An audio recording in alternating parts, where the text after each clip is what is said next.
Esta noche yo quiero, no es tanto una continuación, pero sí quisiera hablar acerca de un tema muy importante que hace algunas semanas atrás comenzamos en este año a hablar, y es acerca de la gracia de Dios. Y es que realmente pronto, en un par de semanas, y al final de la enseñanza lo voy a explicar mejor, vamos a tener nosotros una gran campaña evangelística durante 5 semanas acá en la iglesia.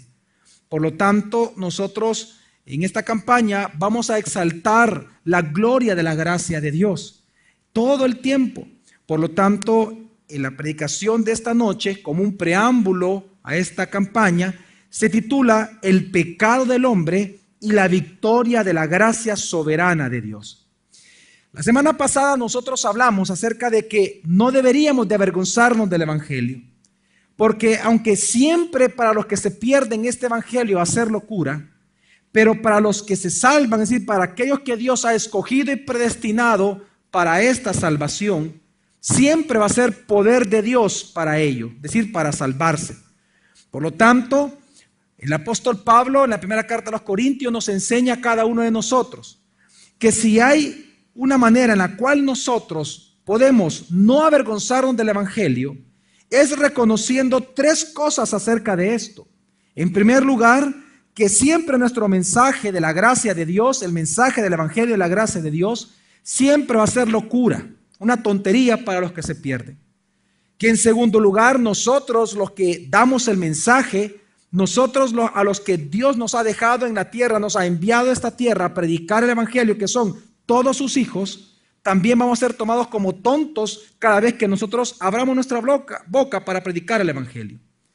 Y en tercer lugar, algo que tenemos que tener consideración siempre que vamos a predicar, hablarle a alguien de Jesús, del evangelio de la gracia de Cristo, es que el método que Dios ha dispuesto, que es la predicación, también va a ser locura siempre los que se pierden. Entonces, si siempre nuestro mensaje, si siempre nosotros como mensajeros, y si siempre el método que Dios nos ha puesto para explicar el evangelio, siempre vamos a ser tomados como locos y como tontos por hacer estas cosas, por los que se pierden, si siempre va a ser así, entonces ¿por qué callar el evangelio? Es decir, ¿por qué nosotros querer venir a proteger una imagen que nunca vamos a tener delante del mundo? Porque si el mundo aborreció a Cristo, también nos va a aborrecer a nosotros. Entonces, ¿por qué avergonzarnos?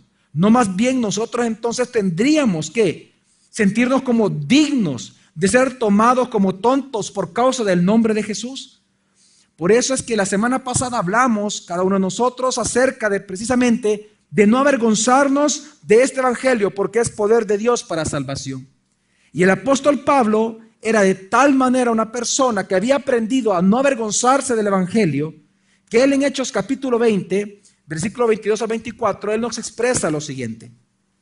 Y ahora, mirad que yo, constreñido por el Espíritu, voy a Jerusalén sin saber lo que me ha de suceder allí, excepto que el Espíritu Santo, de ciudad en ciudad, me asegura que me esperan prisiones y tribulaciones.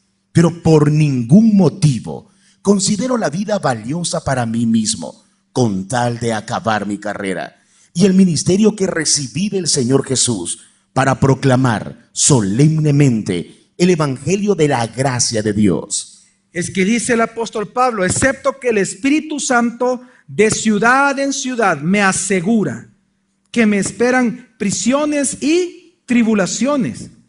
Pero luego de expresar esto, pareciera ser, si nosotros lo ponemos en un contexto muy humano, pareciera ser que cuando alguien le dijera eso a usted, usted le diría, no, pero entonces ¿para qué vas a ir? Pero el apóstol Pablo dice algo tan importante, aún él sabiendo que le esperaban prisiones y que le esperaban tribulaciones, él con todo eso, él expresa, pero por ningún motivo considero la vida valiosa para mí mismo. ¿Con tal de qué, mi familia? De acabar ¿qué? La carrera y el ministerio que recibí del Señor Jesús para proclamar solemnemente el ¿qué, mi familia? ¿El evangelio de qué? De la gracia de Dios. Y es que hay un motivo por el cual nosotros no deberíamos de avergonzarnos del evangelio que Dios nos ha puesto a predicar. Y este motivo es que este evangelio es el evangelio de la gracia soberana de Dios. Es de aquella gracia que Dios dispuso desde antes de la fundación del mundo. Aquella gracia que Dios dispuso en su propio corazón, en aquel pacto de redención que hizo entre Él mismo, de salvar a un pueblo que Él habría de crear y que iba a caer en pecado. Estamos hablando precisamente, como dice la palabra, de un evangelio que resalta la soberanía de Dios a través del ejercicio de la gracia de Dios sobre el mundo. Si hay una razón por la cual usted y yo no deberíamos avergonzarnos del evangelio, es porque precisamente este evangelio, esta gracia de Dios, es lo que nosotros necesitamos todo el tiempo experimentar en este mundo y predicarlo a este mundo. Porque dice la palabra de Dios que la ira de Dios todavía sigue manifestándose sobre este mundo a causa de los actos injustos que con injusticia, dice la palabra de Dios, detienen la verdad. Es que precisamente a causa de que la ira de Dios, aunque usted no la pueda ver de una manera física todo el tiempo, pero si nosotros entendemos y queremos la palabra, tenemos que comprender de que la Biblia dice que la ira de Dios todavía se sigue revelando en estos tiempos. Y por lo tanto, el mundo lo que necesita es escuchar aquel evangelio que manifiesta la justicia de Dios, es decir, el evangelio de la gracia soberana de nuestro Dios. Precisamente, mi familia, es por esto que no deberíamos de avergonzarnos del evangelio, porque a como está el ser humano, a como es el ser humano, a como usted y en mí, en nuestra naturaleza pecaminosa es el pecado, lo que nosotros necesitamos es la gracia.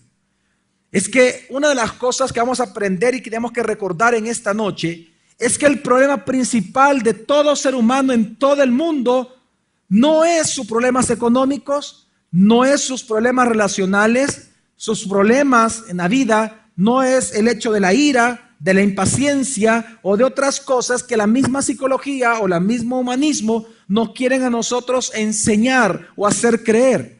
El problema del ser humano no es su irascibilidad, el problema del ser humano no es un temperamento, el problema del ser humano no es ni siquiera su carácter, el problema del ser humano no es su orgullo, no es su altivez. El problema del ser humano, lo dice la palabra de Dios, es el pecado.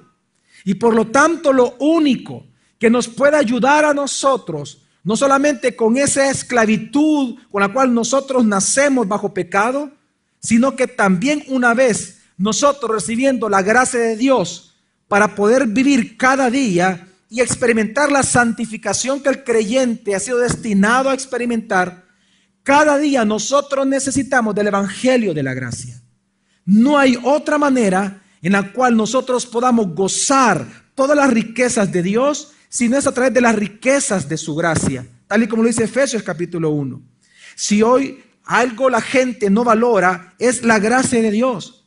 Hoy en día realmente cuando nosotros hablamos de gracia, la gente ya ni entiende el término, porque la razón por la cual nosotros no entendemos muchas veces, o las personas mismas no valoran el tema de la gracia, es porque no entienden cuán pecaminoso es nuestro pecado. Es porque no entendemos cuán grave delante de Dios es nuestro pecado y cuánto este pecado hace tan fuertemente en nosotros que nos aleja totalmente de Dios. Si tan solo por un instante, por unos segundos, usted pudiera ver cuán aborrecido es por Dios el pecado, si nosotros pudiésemos entender y ver por algunos segundos, por un solo segundo, cómo Dios ve el pecado, yo le aseguro que cada día de nuestra vida nosotros explicaríamos con tanto énfasis cada día la gracia de Dios a todos los que nos rodean. Pero nosotros, como no entendemos y tenemos una capacidad muy limitada para entender las cosas espirituales, muchas veces nosotros, al no entender qué es el pecado, cómo funciona el pecado, lo que hace en nosotros el pecado, no podemos valorar la gracia de Dios. Es una lástima de que no entendemos que el verdadero problema del ser humano precisamente es el pecado. Cuando el ser humano piensa que el problema de su vida es el carácter, entonces busca a Dios para que le ayude en su carácter. Cuando el ser humano piensa que su problema es el orgullo, busca a Dios para que le ayude en su orgullo. Cuando el ser humano piensa que su problema en la vida es el matrimonio, busca a Dios para que le resuelva el matrimonio.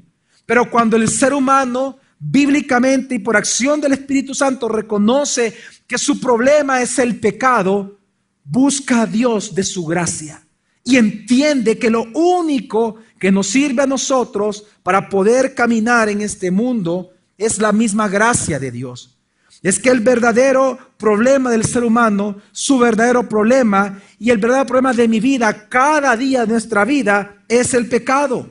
Es aquel deseo que el hombre tiene de querer ser como Dios. Es aquel deseo que el hombre tiene de querer ser el centro, el foco de todas las cosas.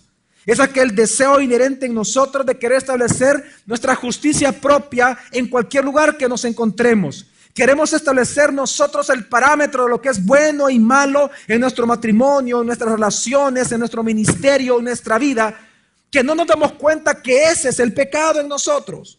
Ese es nuestro verdadero problema. Querer implementar nuestra propia justicia y nuestros parámetros de justicia de lo que es bueno y malo en cada cosa que nosotros vivimos. Y ese es nuestro problema. El problema es nosotros querer establecer o querer pensar o querer decir o querer demostrar lo que para nosotros es bueno y malo por encima de la justicia de Dios. ¿Y no es acaso eso lo que hizo Adán y Eva cuando ellos pecaron? ¿Acaso no es que ellos querían ser como Dios? Es que precisamente el pecado del ser humano es nuestro problema.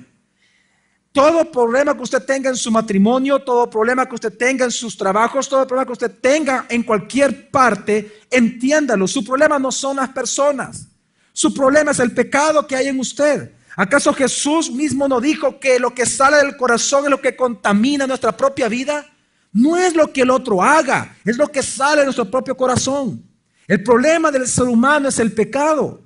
Por lo tanto, si nosotros no entendemos esto, no podemos entender aquella solución que Dios ha otorgado ante ese pecado. Una de las cosas que en esta noche tenemos que comprender, mi amigo, mi amiga que se encuentra acá, es que cada uno de nosotros, los seres humanos sin Cristo, somos totalmente corruptos. El pecado está en cada uno de nosotros. No importa cuán bueno usted se vea, no importa cuán bueno usted piense que usted es, el pecado está en nosotros.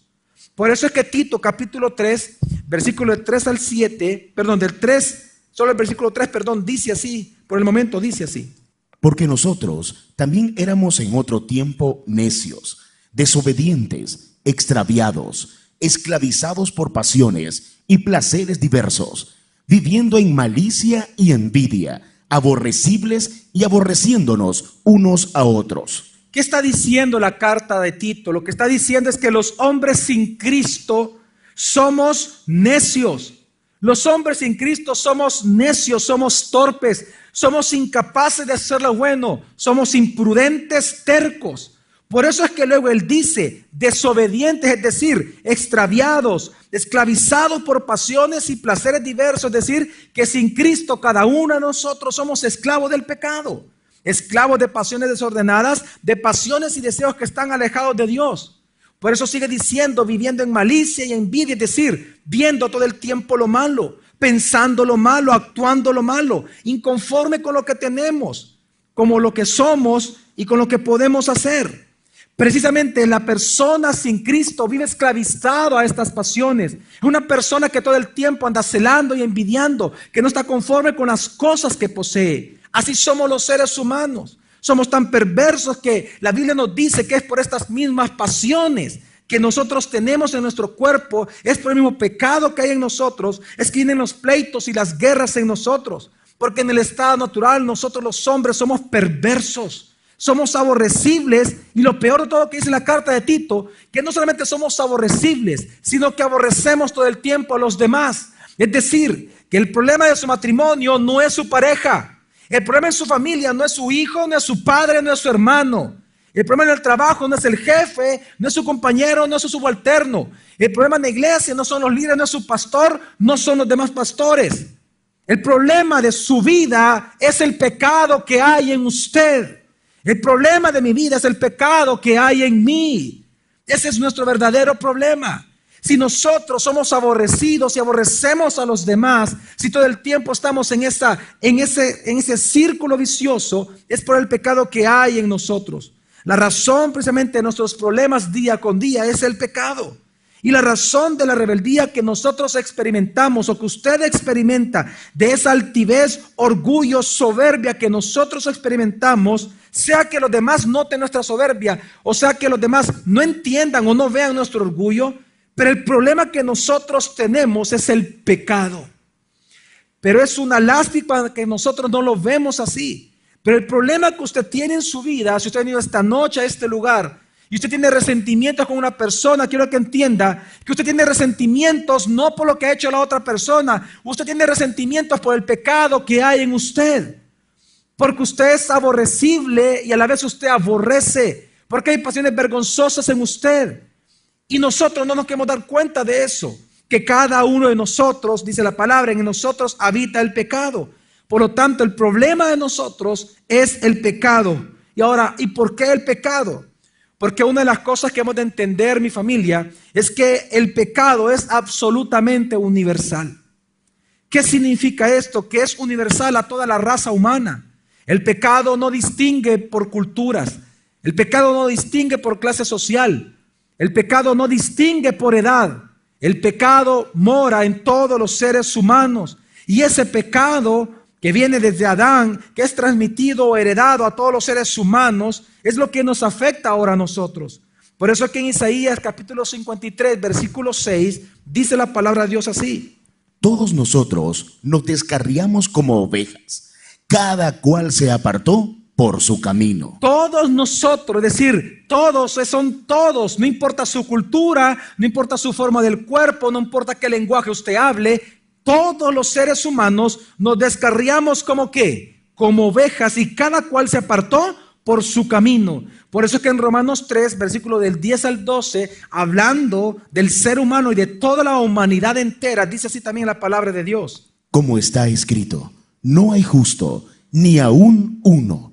No hay quien entienda, no hay quien busque a Dios. Todos se desviaron, a una se hicieron inútiles. No hay quien haga lo bueno, ni siquiera uno. No importa si usted lo cree o no lo cree. No importa si usted está de acuerdo con la palabra o no está de acuerdo. Dice la palabra de Dios que todos los que estamos aquí en nuestra propia naturaleza pecaminosa no somos justos. No podemos entender, no podemos buscar a Dios por nuestros propios medios. Todos en su momento nos desviamos, a una nos hicimos inútiles. No hay alguien sin Cristo que pueda hacer lo bueno, ni siquiera uno sobre la faz de la tierra. No importa cuán bueno o buena usted se crea, no importa cuánto usted piense que haga bondades y buenas acciones en este mundo, dice la palabra de Dios que somos podridos delante de Él, que nosotros no somos buenos, somos perversos, somos malos, somos corruptos. No hay uno que haga lo bueno. Sin Cristo somos una llaga podrida, porque el pecado es universal. El pecado es en todos los hombres. No hay un solo ser humano que diga sobre la faz del mundo, que diga y que pueda decir que no tiene pecado, porque como dice la palabra, entonces haría mentiroso a Dios y ese mismo pecado lo condenaría. Mi familia, debemos de entender que nuestro más grande problema en nuestra vida es el pecado. Y es porque el pecado es totalmente universal. Pero también es porque el mismo pecado que es universal, también el pecado es dominante. Es decir, que afecta todo el aspecto de nuestra personalidad, de la existencia humana. Por ejemplo, dice la palabra que la mente fue cegada a causa del pecado. La razón por la cual el mundo rechaza el evangelio, la razón por la cual muchas veces usted no quiere ni siquiera congregarse, es por el mismo pecado. La razón por la cual las personas que están alrededor suyo no quieren escuchar el evangelio es por el pecado. Segunda de Corintios capítulo 4, versículo 4 dice así: en los cuales el Dios de este mundo cegó las mentes de los incrédulos. Cegó las mentes de los incrédulos. Es que mire, una de las cosas que se enseña en antropología, en antropología bíblica, cuando nosotros comenzamos a ver la creación de Adán y Eva y su caída, tenemos que entender algo, que cuando dice la palabra que Dios nos creó a imagen y semejanza, se refiere que Dios lo creó a usted no solamente con una capacidad estructural similar a Dios, sino con una capacidad funcional similar a Dios. Es decir, cuando dice la palabra que Dios nos creó a imagen y semejanza, lo que está diciendo que Dios puso en nosotros características divinas sin ser dioses, obviamente, puso características divinas en nosotros que nos hacen parecer a Él en ciertas características. Por ejemplo, a nivel estructural, nosotros tenemos una voluntad, nosotros tenemos características que nos hacen a nosotros seres humanos. Por ejemplo, tenemos voluntad, tenemos sentimientos, pero también tenemos características funcionales que nos permiten hacer lo que un ser humano hace: amar, servir, adorar a Dios, alabar. Todo eso son características propias del ser humano. Pues cuando el hombre peca, cuando Adán peca, lo que se trastornó, lo que se corrompió, aquello que automáticamente se pervirtió, fueron las funciones del ser humano, las características funcionales. Las estructurales se corrompieron, pero nunca desaparecieron. Es decir, Adán no dejó de ser un ser humano, Eva no dejó de ser una mujer. Ambos siguieron sintiendo, ambos siguieron teniendo una mente, ambos siguieron teniendo voluntad, pero automáticamente todas sus funciones fueron corrompidas. Por eso quiero que entendamos, familia, que una persona cuando está jugando con el pecado no se da cuenta que este pecado es tan perverso, es tan dominante, que afecta a toda nuestra vida. Tanto así que afecta a nuestra mente. Afecta a la mente, que ciega la mente del ser humano para que no logre entender el evangelio de la gracia y de la gloria de Jesús.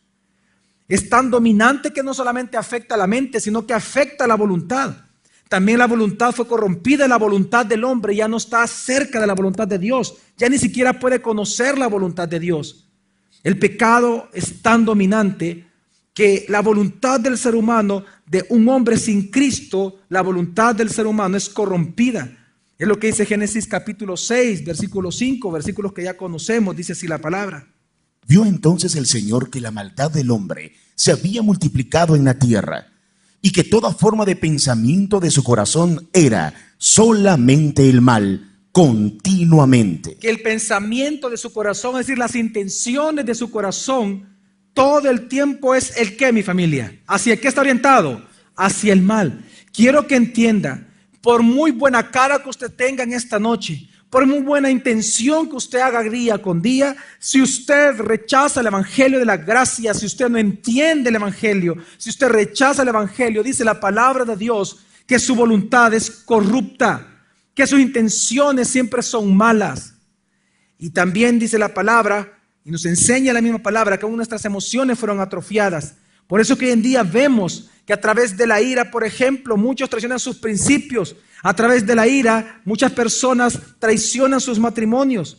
¿Acaso no es por las mismas pasiones que el ser humano mata, degrada, difama? ¿Acaso no es por nuestras propias pasiones desordenadas que nosotros ofendemos, nos burlamos, buscamos hacer el mal todo el tiempo? ¿Acaso no es por las emociones corruptas que tenemos en nosotros? Es que nosotros experimentamos miedo, duda, y duda de los hombres, duda acerca de Dios. ¿Acaso no es por estas mismas pasiones corruptas que nosotros buscamos solamente nuestra propia voluntad y que desechamos la piedad todo el tiempo? ¿Y no es acaso esto que dice el libro de Santiago capítulo 4 versículo del 1 al 2 cuando dice: ¿de dónde esas guerras y de dónde esas contiendas entre vosotros? ¿No es de allí, de vuestras pasiones, las cuales combaten en vuestros miembros? Codiciáis y no tenéis, entonces asesináis, ardéis de envidia y no podéis alcanzar, lucháis y guerráis y no tenéis lo que deseáis porque no pedís. ¿Es acaso que no es de esta misma naturaleza caída que nacen nuestros pleitos y nuestras guerras en los matrimonios? ¿Acaso no es por culpa de estos pleitos, discusiones, de estas pasiones, que hoy en día hay una guerra y una pugna entre padres e hijos, entre esposos, entre líderes, entre pastores, entre iglesias?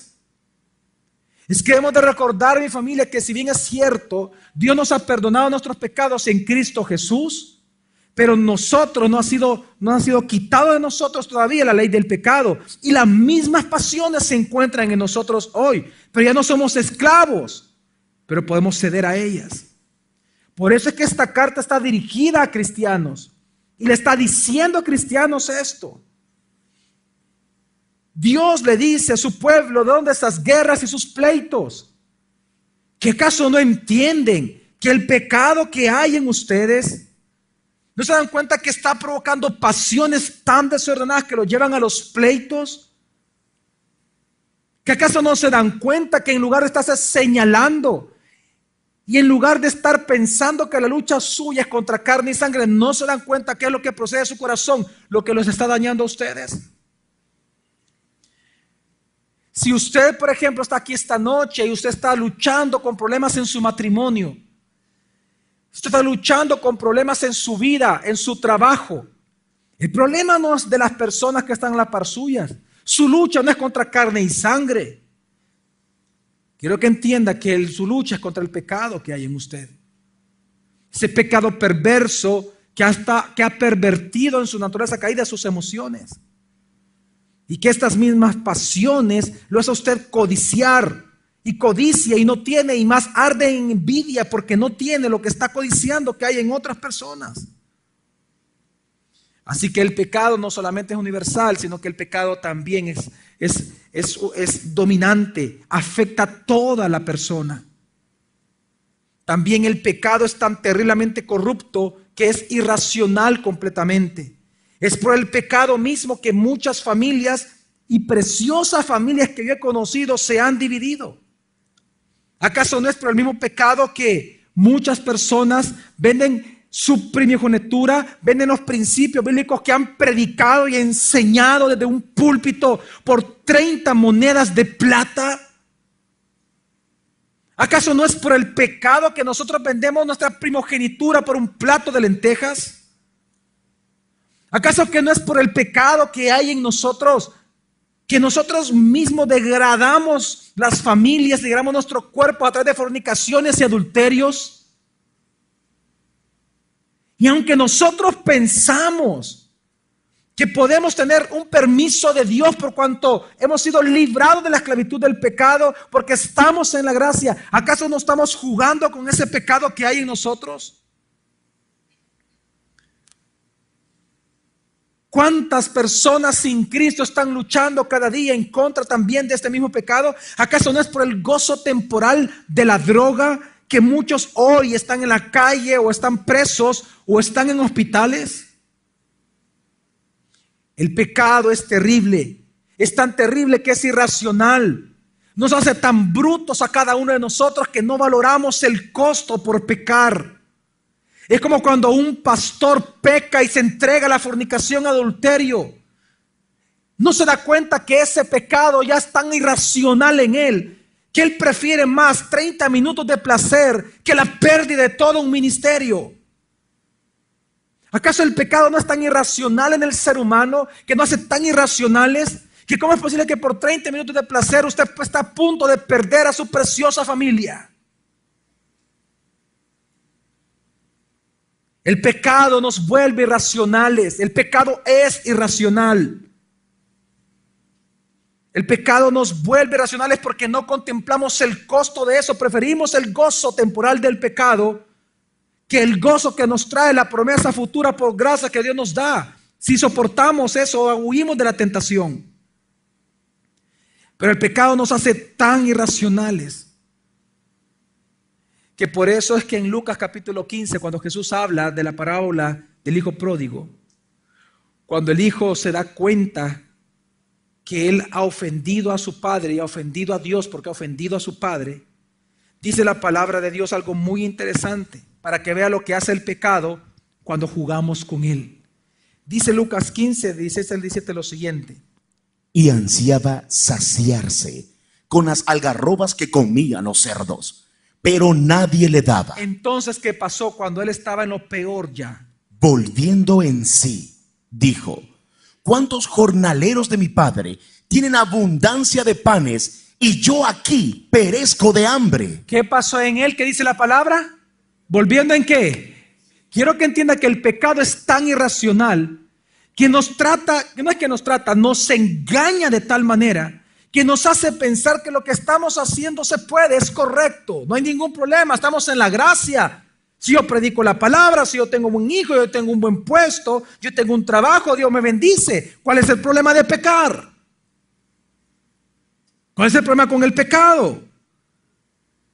Pero llega un momento en que Dios en su misericordia nos hace volver ¿en qué? En sí. Es que el pecado es tan tremendamente poderoso que nos vuelve irracionales. Es tan envolvente que nos aleja de lo racional y nos engaña en gran manera. ¿Y por qué nos engaña? Porque el pecado también es engañoso. Como lo dice Hebreos capítulo 3, versículo 13, cuando dice: Antes bien, exhortaos los unos a los otros cada día, en tanto se dice hoy, para que ninguno de vosotros se endurezca por el engaño del pecado. Y esto se lo está diciendo a cristianos, no a inconversos. Aunque obviamente el hombre sin Cristo está esclavizado a esto. Pero dice la palabra: antes bien, exhortados como cristianos los unos a los otros cada día, cada día, cada día, cada día. En tanto se dice, ¿cuándo? Mi familia, ¿en cuánto se dice qué? Hoy. Para que ninguno de vosotros se endurezca, ¿por qué? Por el pecado. Es que el pecado es tan engañoso que es capaz de endurecer con engaños a los mismos escogidos para evitar que vivan para la voluntad de Dios. Por eso es que en Apocalipsis capítulo 3, capítulo 2, Dios hace claramente unas acusaciones terribles sobre iglesias cristianas. Y específicamente sobre la iglesia de la Odisea, se puede ver que tan engañoso es el pecado que los mismos cristianos que estaban dentro de esta iglesia decían lo siguiente en Apocalipsis 3, versículo 17. Porque dices, soy rico, me he enriquecido y no tengo necesidad de nada. Y no sabes que eres un desventurado y un miserable, pobre, ciego y desnudo. Es que a ese nivel nos engaña el pecado. Amigo, amiga, que usted está acá, hermano y hermana, a ese nivel nos engaña el pecado. ¿Cuántos hoy podrían estar engañados pensando que es justo darse permiso para pecar? ¿Cuántos pueden estar hoy aquí esta noche sentados en este lugar diciendo que son cristianos, pero están envueltos en adulterio, fornicaciones, en mentiras, difamaciones, divisiones, pensando que la gracia de Dios les da permiso para hacer eso, cuando la Biblia nos enseña que la gracia nos capacita para no hacerlo? Entonces el poder del pecado que nos engaña pensando, nos hace pensar cuando estamos engañados que podemos seguir haciendo lo que hacemos en el pasado porque somos ya suficientemente buenos. Si estudiamos la Biblia, estoy en el seminario o enseño en el seminario o predico la palabra o estoy en un púlpito o posiblemente sirvo en algún ministerio, voy a la iglesia, diezmo y ofrendo, voy a escuchar la palabra, así que Dios me comprende que yo puedo estar en este pecado porque Él sabe mi debilidad. A ese nivel de engaño nos lleva el pecado, pensando que es normal vivir pensando en fornicación, haciéndonos creer que es normal vivir pensando en adulterio, tergiversando entonces aquellas palabras que dicen que se nos ha dado la mente de Cristo. No es que no vamos a tener pensamientos pecaminosos, pero es diferente deleitarse en ellos que tenerlos. Pero el engaño del pecado es tan fuerte en nosotros que nos hace pensar que porque estamos nosotros sintiendo que caminamos bien, entonces tenemos permiso o licencia de pecar porque Dios entiende que es un pecadito. Por eso dice la palabra que aquel que piense que está firme, que tenga cuidado, que mire que ¿qué? Que no vaya a caer. Que no vaya a caer, perdón. Que no caiga. Cuídese de no caer. Usted puede pensar que está firme, usted puede pensar que porque tiene un matrimonio sostenible, un matrimonio fuerte, porque tiene un esposo fuerte, una esposa fuerte emocionalmente, va a soportar el pecado cuando se entere. Tal vez usted puede pensar que porque usted tiene un trabajo, que porque usted tiene un ministerio, que porque usted tiene unos buenos amigos, o porque usted estudia la Biblia, usted no va a caer o no puede caer. Aquel que cree que está firme, mire que no caiga. Es que el pecado es engañoso. El pecado es tan engañoso que acaso ¿No nos hace pensar que podemos vivir en nuestra propia justicia personal? ¿Acaso no nos lleva el mismo pecado a definir lo que es bueno y malo para mí cada día, sin importar y sin tomar en cuenta la palabra de Dios? ¿No es lo que hace que una persona pase 7, 8 años en adulterio, en fornicación, pensando de que Dios igual está soportando eso? Qué terrible es el pecado. Qué terrible es el pecado que nos engaña a cada uno de nosotros. Nos engaña haciéndonos creer que podemos vivir bajo nuestro propio concepto del bien y del mal. Pensamos que Dios hoy permite muchas más cosas que antes, que de Dios ya no es tan santo como en el Antiguo Testamento, ni tan justo como en el Antiguo Testamento. Pensamos que podemos jugar con la gracia de Dios, porque de todas maneras es gracia. Cuán engañados estamos. Cuán engañados nos puede engañar el pecado. ¿Cuántos pudieran estar basando sus vidas en seguir hombres, falsos maestros, solo por su carisma? ¿Cuántos piensan, por ejemplo, que la gracia da permiso para pecar? ¿Cuántos, por ejemplo, piensan que pueden hacer cualquier cosa en contra de Dios? Porque de todas maneras, la ira de Dios no está sobre nosotros. ¿Cuántos hoy están engañados por el pecado? Pensando de que Dios no es tan santo como la Biblia dice y por lo tanto no acuden a alabarlo a las congregaciones. ¿Cuántos, por ejemplo, viven de esta manera? Y una vez más, ¿cuántos viven tan engañados que dicen como los de la iglesia de la Odisea: soy rico, tengo todo, no tengo necesidad de nada, no tengo necesidad ahora de orar, no tengo necesidad de alabar, no tengo necesidad de congregarme, si yo estudio la palabra, si yo discipulo. No tengo necesidad de orar si yo le sirvo al Señor. No tengo necesidad si Dios sabe cómo yo soy.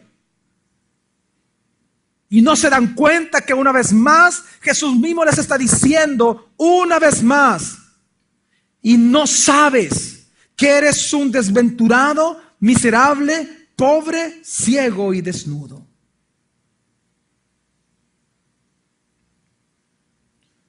¿Cuántos pasan su vida dejando de congregarse porque piensan de que no, Dios me entiende? Es que si leemos bien las palabras de Jesús hablando acá a la iglesia, le dice, digan conmigo, no sabes. Es que ese es el punto. El pecado es tan engañoso que el que está engañado por el pecado no sabe que está engañado. Por lo tanto, todo lo que hace piensa que es correcto. Pero dice Jesús, no sabes que eres un desventurado, miserable, pobre, un ciego y un desnudo sin mí. Y mientras nosotros seguimos pensando que sabemos, cuando Dios dice, no sabes. ¿Y por qué no sabemos, pastor? Porque el pecado nos engaña. Y que de eso se trata el engaño. Y ese es el poder que tiene el pecado, que esclaviza a aquel que lo practica. No solamente el pecado nos engaña, sino que el pecado esclaviza a aquel que lo practica. Es que lo que dice Juan capítulo 8, versículo 34, cuando dice así la palabra. Jesús les respondió: de cierto os digo, que todo el que practica el pecado es esclavo del pecado. Nadie en este mundo puede librarse a sí mismo de la esclavitud del pecado. Lo que dice la palabra es que nadie puede librarse del pecado mismo y de los efectos que éste trae. Por más que usted, si usted es una persona que ha rechazado el evangelio, si usted es una persona que pensando ser cristiano delante de Dios bíblicamente usted no lo es, si usted es una persona que rechaza todo el tiempo el mensaje de la cruz, el mensaje de la gracia de Dios, usted se burla de la gracia, usted abusa de la gracia, usted juega con la gracia de Dios.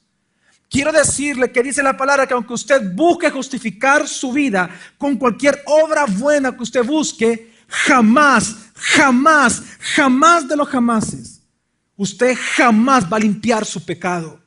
Jamás va a salir de la esclavitud del pecado. Es que la Biblia dice que usted nunca va a salir de él, porque usted es esclavo de ese pecado, incapaz de hacer algo. Entre más usted intente salir del pecado, más inmerso se va a volver usted en él. Tal como lo dice el profeta Jeremías en el capítulo 2, versículo 22, cuando dice: aunque te laves con lejía y amontones jabones sobre ti, la mancha de tu pecado permanecerá aún delante de mí, dijo Jehová el Señor. Es que el pecado es esclavizante, nos controla, nos degrada. Nos degrada tanto que aquellos que se siguen burlando de la gracia, aunque se vista con el más fino de los trajes o el más fino de los vestidos, su interior está podrido, corrupto, putefacto, consumido, rancio, engusanado delante de Dios. Usted puede pensar que Dios en su misericordia y en su bondad, Dios se hace el del ojo pacho cuando usted está pecando. Usted puede pensar de que Dios ya no es tan santo como antes. Pero dice la palabra de Dios que delante de Él su pecado permanece. Si usted sigue jugando con la gracia, sigue rechazando el mensaje del Evangelio, su pecado permanece. Aunque está acá sentado, su pecado permanece. Es que el pecado Dios lo odia. Dios lo aborrece. Es que este es el poder que tiene el pecado. El poder que tiene el pecado es que aquellos que juegan con él no se dan cuenta que están volviendo por decisión propia a ser esclavos de ese pecado en ese área. Y aquellos que son cristianos, que hemos sido librados por la sangre de Cristo de la esclavitud del pecado, si usted juega con el pecado porque piensa que lo puede hacer por cuanto ya es salvo, estoy hablando con aquellos que son verdaderos cristianos, quiero que entienda que el poder del pecado todavía sigue siendo tan fuerte que si usted sigue jugando con la gracia de Dios, va a terminar tan esclavizado como antes. No estoy hablando de salvación que va a perder, estoy hablando que Dios hasta es capaz de cortarlo de la tierra y llevárselo por la vida tan pecaminosa que usted lleva, aún siendo cristiano. Es que el poder del pecado nos ha eliminado ese poder que tiene de esclavitud. ¿En qué sentido? No es que el pecado lo esclaviza a usted, es que usted se somete a él, porque ya somos libres de esa esclavitud. Estoy hablando con cristianos. Pero si usted sigue jugando todo el tiempo con la gracia de Dios y con el pecado, usted va a terminar en la misma condición como que si estuviera esclavizado aún por él. Es que, por eso es que dice 2 de Pedro, capítulo 2, versículo 12, lo siguiente. Pero estos, hablando mal de cosas que no entienden, como animales irracionales, nacidos para presa y destrucción, perecerán en su propia perdición. Es que cuando el apóstol Pedro está hablando acá de los falsos maestros, de los que nunca son cristianos, jamás van a ser cristianos, él dice algo tan importante, que el pecado corrompe tanto al hombre que incluso Dios lo ve como un animal irracional. Es que el pecado es tan terrible que el pecado contamina. Amigos, amigas, hermano y hermana, que usted está esta noche aquí en esta iglesia, en este culto, en esta congregación. El pecado, por favor, entienda, el pecado no es algo insignificante. No es algo lindo, no es algo que se puede esconder. El pecado no es gracioso, no es inofensivo, no es benigno, no es trivial, no es algo vulgar, no es algo común o algo corriente. El pecado es sumamente perverso, malvado, depravado, malicioso. Es maligno, es retorcido y es contaminante, extremadamente contaminante. Por eso es que en Marcos capítulo 7, versículo 20 al 23 dice así la palabra. Pero decía que lo que del hombre sale, eso contamina al hombre, porque de dentro del corazón de los hombres salen los malos pensamientos, los adulterios, las fornicaciones, los homicidios, los hurtos, las avaricias, las maldades, el engaño, la lascivia, la envidia, la maledicencia, la soberbia, la insensatez. Todas estas maldades de dentro salen y contaminan al hombre. Todas estas maldades, ¿de dónde salen? De dentro. ¿Y qué poder tienen estas maldades? ¿De qué, mi familia? Iglesia, digan conmigo, de contaminarme. Si usted es una persona que esta noche está acá y usted está adulterando, usted está fornicando, usted es una persona que está acostumbrada a la maldad, al engaño, a ser lascivioso, a andar viendo hombres o mujeres. Usted es una persona que no controla sus ojos, que no controla lo que ve en internet. Si usted es una persona que todo el tiempo anda pensando en lascivia, en engaños, en envidias, en maldecir a otros, ofender a otros, difamar a otros, hablar mal de otros, en caminar y hablar con soberbia. Si usted es una persona muy soberbia, muy altiva, muy orgullosa, quiere decir que el problema no es externo a usted. Usted está contaminado de su propia concupiscencia, del pecado que hay en usted. No se engañe, mi familia. El pecado es tan terrible que nos contamina. Por eso es que le decía lo que le digo al inicio. Es que el mayor problema que usted y yo tenemos día con día no es nuestro alrededor. El problema no es que su pareja le socó la lengua y por eso usted todo el día pasó mal. Es porque sacándole la lengua del mismo podrido que hay dentro de usted, eso lo contaminó en resentimiento en contra de esa persona. Su lucha jamás ha sido en contra de carne y de sangre. Hay algo que se llama pecado en usted, algo que lo está destruyendo a usted. Y el pecado delante de Dios es lo que se opone a su justicia. Y le tengo una mala noticia, que la ira de Dios sí se sigue revelando en estos tiempos. Lo que pasa que no como en el Antiguo Testamento, porque estamos en la gracia. Pero precisamente la ira de Dios, lo enseña el libro de Romanos, es por la ira de Dios que usted ve un país como el de nosotros entregado a tanto pecado que hoy en día. ¿Cuál es la explicación o la razón de las extorsiones, de los homicidios, de los secuestros? ¿Cuál es la explicación de tanto divorcio en nuestro país llamado El Salvador? ¿Cuál es la explicación de tanto odio? ¿Cuál es la explicación de tanto robo, de tanto hurto, de tanta maledicencia, de tanta sensualidad, de tanta lascivia, de tanta fornicación y de tanto adulterio?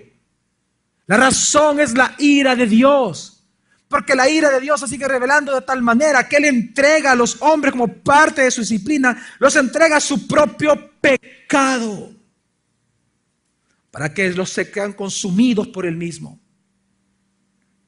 Si usted es una persona que ha estado jugando con la gracia de Dios, entienda, esta noche es una advertencia de Dios, pero a la vez una invitación de Dios. Porque la pregunta, después de escuchar y entender lo que el pecado hace en nuestra vida y lo terrible que es el pecado, la pregunta que tenemos que hacer no es ¿qué podemos hacer? ¿Es acaso que el ser humano puede hacer algo en contra de este pecado? ¿Es que lo que usted lo va a ayudar es dejar a esa pareja con la cual usted está fornicando, adulterando? ¿Es eso todo lo que usted tiene que hacer? ¿Es acaso que usted tiene que tomar una actitud monástica y retirarse y irse a un lugar usted solo y meditar todo el tiempo? ¿Es eso lo que usted debe de hacer? ¿Acaso esas cosas pueden quitar el pecado que hay en usted? ¿Acaso esas cosas pueden eliminar la ley del pecado que mora en nuestros miembros? ¿Acaso el apartarnos va a lograr de alguna manera que nosotros dejemos a un lado aquello que nos lleva a pecar? No. El ser humano es totalmente incapaz de hacer algo en contra del pecado. Por eso es que entre más usted intenta dejar de pecar, más usted peca. Más nosotros pecamos. Porque el ser humano, jamás Dios quiso y jamás Dios va a hacer que el ser humano se pueda justificar a sí mismo por su propio esfuerzo. Por más usted y yo que hagamos cosas buenas en nuestra propia vida, siempre vamos a terminar pecando mucho más. Dios es tan santo, tan justo, que no podemos hacer nada, absolutamente nada, para cumplir sus demandas tan justas y tan santas. Pero precisamente de eso se trata el evangelio de la gracia de Dios, de la cual nosotros no nos podemos avergonzar. Que nosotros no podemos hacer nada en contra de ese pecado, porque Dios ya lo hizo todo. El evangelio de la gracia consiste que Dios mismo en su pacto de redención determinó que su propio Hijo fuera esa ofrenda expiatoria por el pecado del mundo. Ahora la justicia de Dios está satisfecha y por lo tanto ahora Dios es favorable al ser humano. Y de eso se trata el evangelio de las buenas nuevas. Que si creemos que Jesús es Dios, que Él es Dios, que Él murió en la cruz de Calvario por nosotros. Y si nosotros creemos que Él es ese Cristo que dice la palabra y depositamos nuestra confianza en Él, entonces dice la palabra que esa justicia divina, esa justicia de Dios, esa justicia de Cristo se nos imputa a nosotros. Por lo tanto, Dios ya no nos ve culpable de pecado, sino que Dios nos ve como justos. Y eso es por gracia, porque Dios jamás se sintió obligado para hacer esto. De eso trata el evangelio de la gracia. Por eso es que ahora nosotros podemos vivir por Él y para Él. Es por medio de esta gracia. Mi familia, precisamente el evangelio de la gracia de Dios consiste en eso. Que no hubo nada que presionar a Dios. No hubo nada que impresionar a Dios de parte de nosotros para que Él se moviera a salvarnos. Si Él lo ha salvado a usted y si Él esta noche le está ofreciendo salvación a usted, quiero que entienda que es por gracia. Nosotros no merecemos ser salvados, somos perversos, no merecemos la salvación, no merecemos ninguna gota de la sangre de Jesús derramada en esa bendita cruz. Pero Dios lo hizo. Y Dios lo hizo para su propia gloria. Y eso es la gracia del Señor. En eso consiste la gracia. La gracia, lo que nos dice a nosotros, lo que nos habla la gracia, es de la soberanía de Dios. Que nadie obligó a Dios y nadie puede detener a Dios de que Él salve a sus escogidos. Todo es por gracia. Si usted está aquí sentado, es por gracia.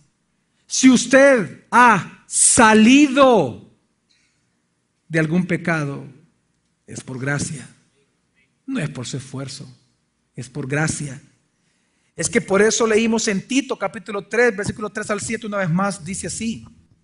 Porque nosotros también éramos en otro tiempo necios, desobedientes, extraviados, esclavizados por pasiones y placeres diversos, viviendo en malicia y envidia, aborrecibles y aborreciéndonos unos a otros. ¿Pero qué pasó, Nelson? Pero cuando se manifestó la bondad de Dios, nuestro Salvador, y su amor para con los hombres, nos salvó. ¿Nos qué? Por gracia. Sigue. No por obras de justicia que nosotros hubiéramos hecho, sino según su misericordia, por medio del lavamiento de la regeneración y de la renovación del Espíritu Santo, el cual derramó en nosotros abundantemente por medio de Jesús el Mesías, nuestro Salvador. ¿Para qué, Nelson? Para que, justificados por su gracia, fuésemos hechos herederos de la vida eterna conforme a la esperanza. Dios es soberano. Dios es soberano, mi familia, amén. Dios es soberano. Por eso tenemos salvación. De eso trata la gracia, de la soberanía de nuestro Rey. Nadie lo obligó y nadie lo puede detener. A los que Él escogió, Él va a salvar. Y por eso no podemos quedarnos callados ante tal precioso evangelio. Porque ese evangelio de la gracia exalta la soberanía de Dios. El hombre no puede hacer nada, ni usted ni yo, con el pecado que hoy practicamos, que hoy cometimos. No podemos hacer nada, pero Jesús lo hizo todo. Por lo tanto, nuestra confianza está en esa gracia y nuestro agradecimiento a nuestro Rey soberano. Si usted está aquí en esta noche, si usted no está en un albergue, si usted no está en el hospital, si usted no está en la cuneta, si usted no está bajo una tumba, bajo la tierra, es por gracia de Dios. Si usted esta noche está acá escuchando la palabra de Dios, si usted esta noche y está acá escuchando la palabra y alabando a Dios, es por su gracia, porque Él quiso, por su soberanía, mi familia. Es que por eso dice Juan capítulo 1 versículo 13, los cuales, hablando de los hijos de Dios, de los que han recibido salvación, dice, los cuales no nacieron de sangres, ni de voluntad de carne, ni de voluntad de varón, sino de quién nacimos, de Dios. Usted no nació porque usted quiso nacer de nuevo. Usted no fue regenerado porque usted quiso, ok, este día yo me voy a salvar, así que me levanto la mano porque hoy me voy a salvar. No, dice la palabra que nunca fue su voluntad. Usted no nació de su voluntad, usted no eligió nacer de nuevo, usted no eligió ser regenerado. Dios en su soberanía lo eligió a usted y punto. Y por eso nuestro Dios tiene que ser bendecido por siempre por nosotros. Porque fue por gracia, fue pura soberanía de Dios. No fue por algo de nosotros, nunca ha sido así. Es pura gracia, es pura soberanía. Es por voluntad de nuestro Padre que usted está acá. Es por voluntad de Padre que usted es un padre de familia. Es por la voluntad de Dios que usted es hijo.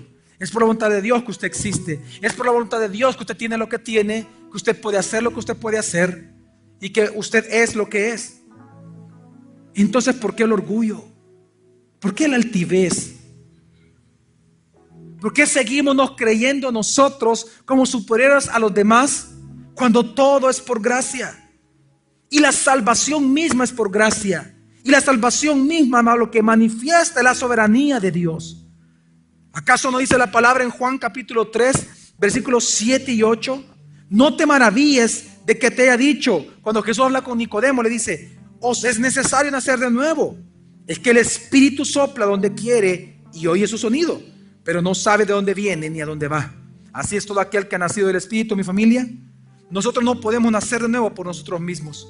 Así como usted y yo nunca sabemos de dónde viene el viento cuando usted está en un lugar. Usted no sabe de dónde viene ni a dónde va a ir en ese momento el viento. Así es el que nace de nuevo. Usted no puede controlar, usted no puede atrapar, usted no puede dirigir al Espíritu Santo, sino que el Espíritu Santo hace nacer al que Él quiere soberanamente. De eso trata el Evangelio de la gracia. Por eso no nos podemos callar, porque es lo que el mundo necesita. Ese Evangelio de la gracia, que puedan entender cuán pecaminosos somos, pero cuán amoroso es nuestro Dios, que ha entregado a su Hijo por nosotros, para que todo aquel que en Él crea no se pierda, mas tenga vida eterna. Cuán precioso es nuestro Dios, cuán preciosa es esta perla, que estamos dispuestos a pagar cualquier precio. Cuán precioso es el mensaje del Evangelio y la gracia de Dios. Nadie puede nacer de nuevo. Ni su esposo ni su esposa pueden nacer de nuevo por su propia decisión. Es necesario que usted le predique el Evangelio y la gracia para que en ellos sea activado, si Dios quiere, a través del Espíritu Santo, la salvación.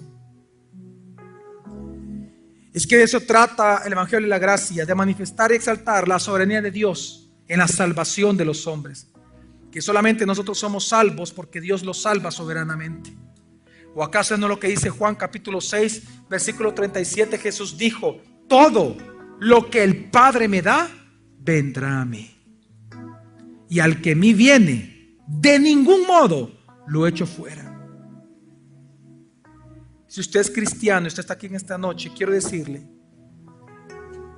incluso mi amigo, mi amiga que usted está acá, que ha estado rechazando el Evangelio por muchos años, solo el hecho que usted está acá, lo único que demuestra, para gloria de Dios mismo, que Dios lo trajo acá. No fue ni siquiera su decisión, fue la soberanía de Dios que lo trajo a este lugar. Es que dice Jesús, todo lo que el Padre me da vendrá a mí, y el que me viene de ningún modo lo echo fuera. Jesús no lo echó fuera en esta noche. Si usted busca de Jesús en esta noche, si usted quiere entregar su vida a Jesús en esta noche, si usted quiere confiar en Jesús en esta noche, Él nunca lo va a echar afuera.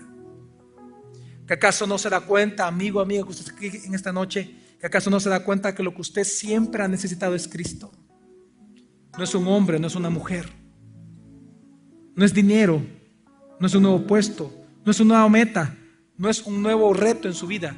Lo que usted necesita es a Cristo, el cual por gracia Dios se lo ofrece a usted ahora. No es que nosotros, como dice el versículo, buscamos a Dios, es que Él nos buscó a nosotros primero y nos amó primero, que por eso ahora nosotros podemos buscar de Él cada día. Él nos eligió para ir a Cristo, amén. Por tanto, la salvación nunca se ha tratado de nosotros. Siempre la salvación se trata de Dios, de su soberanía y de su gracia. Por eso es que en Juan capítulo 15, versículo 16 dice la palabra de Dios: no me elegisteis vosotros a mí, sino que yo os elegí y os puse para que vayáis y llevéis fruto. No es que usted y yo tengamos la habilidad de buscar a Jesús, es que Dios nos ha buscado a nosotros primero y nos eligió primero. Mi familia, si no fuera por la soberanamente gracia de Dios, no estaríamos acá. Él nos escogió, dice la palabra, y nos predestinó desde antes de la fundación del mundo, para que nosotros llevemos su salvación en su momento. Y eso es parte de su gracia. Por tanto, si usted esta noche se encuentra acá y usted reconoce su pecado delante de Dios, y en su corazón esta noche usted está sintiendo el deseo de rendirse delante de Él, si usted siente el deseo de que Dios le perdone sus pecados, tiene el deseo de entregarse a Jesús, entonces venga a Cristo y descanse en Él. Dígale en su propia oración al Señor Jesús que le perdone sus pecados y que lo levante una vez por todas. Pero quiero dirigirme a aquellos que son cristianos que se encuentran acá también. Si usted dice ser cristiano y usted ha estado jugando con la gracia de Dios, y usted ha estado en los últimos años o meses jugando con un pecado, contemplando el pecado, una vez más, venga a Cristo.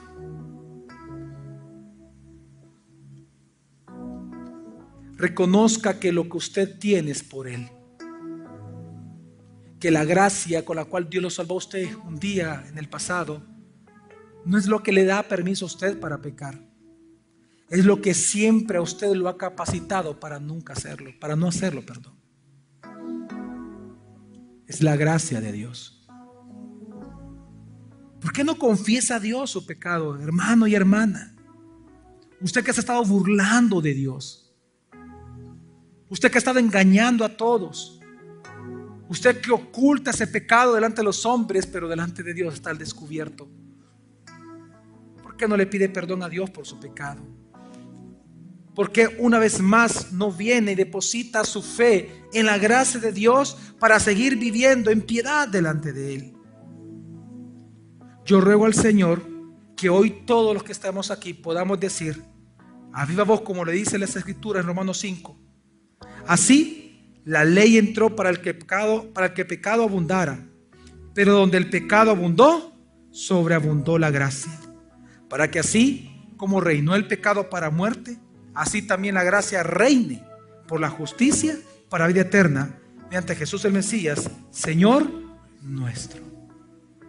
Ruego al Señor que en esta noche usted pueda decir, bajo la soberanía de Dios y bajo arrepentimiento genuino: gracias, Señor, porque en mi vida, donde abundó el pecado, ahora sobreabunda tu gracia.